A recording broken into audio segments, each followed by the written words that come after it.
نحمدہ و نصلی علی رسولہ الکریم اما بعد فاعوذ باللہ السمیع العلیم من الشیطان الرجیم من ہمزہ ونفخہ ونفثہ بسم اللہ الرحمن الرحیم یا ایہا الذین آمنوا اتقوا اللہ حق تقاتہ ولا تموتن الا وانتم مسلمون۔ اے ایمان والو، اللہ سے ڈر جاؤ جس طرح ڈرنے کا حق ہے۔ تمہیں حالت اسلام میں ہی موت آنی چاہیے۔ ہر خطیب اپنے خطبے میں یہ آیت پڑھتا ہے۔ اس آیت میں دو چیزیں بیان کی گئی۔ ایک تو یہ ہے کہ اللہ سے ویسے ڈرنا ہے جس طرح ڈرنے کا حق ہے، اور دوسری بات یہ ہے کہ تمہیں اسلام کی حالت میں ہی موت آنی چاہیے۔ یہ جو جملہ ہے یہ بڑا قابل غور ہے کہ تمہیں حالت اسلام میں موت آنی چاہیے، اور یہ جو جملہ ہے اور یہ جو چیز ہے، انبیاء نے بھی اس کے بارے میں دعا کی ہے اور اپنی اولاد کو باقاعدہ وصیت کی ہے۔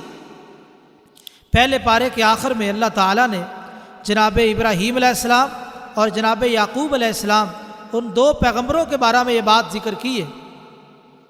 اللہ تعالیٰ فرماتے ہیں وَوَصَّىٰ بِهَا إِبْرَاهِيمُ بَنِيهِ وَيَعْقُوبُ یا بنی ان اللہ اصطفیٰ لکم الدین فلا تموتن الا وانتم مسلمون۔ ابراہیم علیہ السلام نے اور یعقوب علیہ السلام، دونوں نبیوں نے اپنی اولاد کو یہ تاکیدی طور پہ حکم دیا۔ وصیت کے معنی میں یہ لفظ بولا جاتا ہے، اور تاکیدی حکم کے معنی میں بھی یہ لفظ بولا جاتا ہے۔ تاکیدی طور پہ ان دونوں نبیوں نے اپنی اولاد کو، اپنے بیٹوں کو یہ نصیحت کی، ان اللہ اصطفیٰ لکم الدین، کہ اللہ نے تمہارے لیے دین کو پسند کیا ہے۔ فلا تموتن الا وانتم مسلمون، اب تمہاری موت حالت اسلام میں ہی آنی چاہیے۔ تمہاری موت حالت اسلام میں آنی چاہیے۔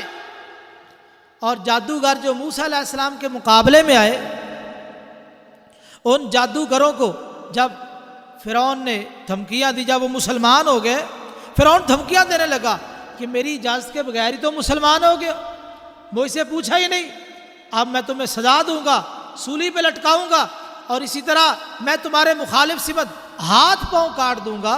اس طرح کی دھمکیاں دینے لگا فرعون۔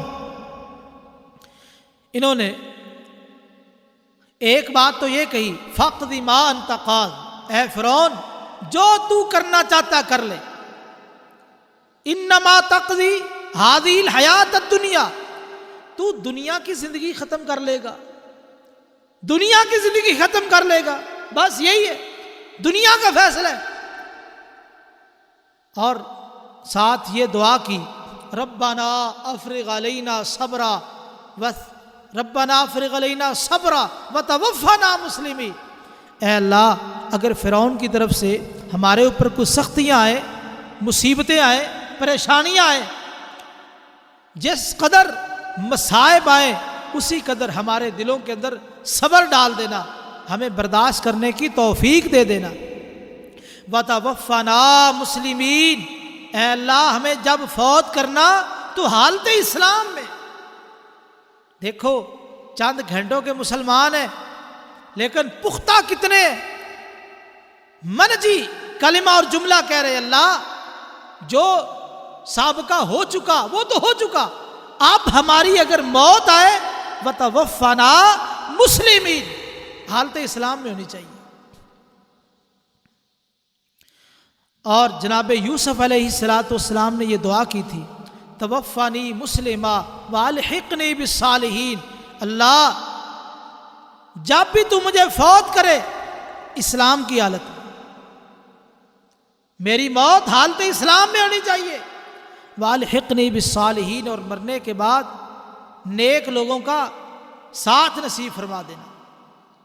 تو پتہ یہ چلا کہ یہ قرآن مجید میں بڑی اہمیت کے ساتھ بیان کیا گیا ہے کہ تمہاری موت حالت اسلام میں ہونی چاہیے۔ اب اس میں نکتہ یہ ہے کہ موت کا تو کسی کو علم نہیں، کب فوت ہونا ہے، کب موت ہے کسی کو کوئی علم نہیں، یہ تو اللہ کو علم ہے۔ کہاں فوت ہونا ہے، گھر میں، بازار میں، مسجد میں، کہاں دکان پہ، کسی کو کوئی علم نہیں۔ اللہ کہتے تمہاری موت حالت اسلام میں آنی چاہیے۔ اس میں نکتہ یہ ہے کہ تمہارا ہر وقت، ہر لمحہ، دن ہو، رات ہو، صبح ہو، شام ہو، تم اللہ اور اس کے رسول کے فرما بردار بن کے رہو، مسلمان بن کے رہو۔ ادخلوا فی السلم کافہ، اسلام میں پورے کے پورے داخل ہو جاؤ۔ ہر وقت تم اپنے آپ کو مسلمان سمجھو اور مسلمان بنا کے رکھو۔ جب بھی موت آئے گی تو حالت اسلام میں ہی آئے گی۔ اللہ ہمارا خاتمہ بالاسلام فرمائے۔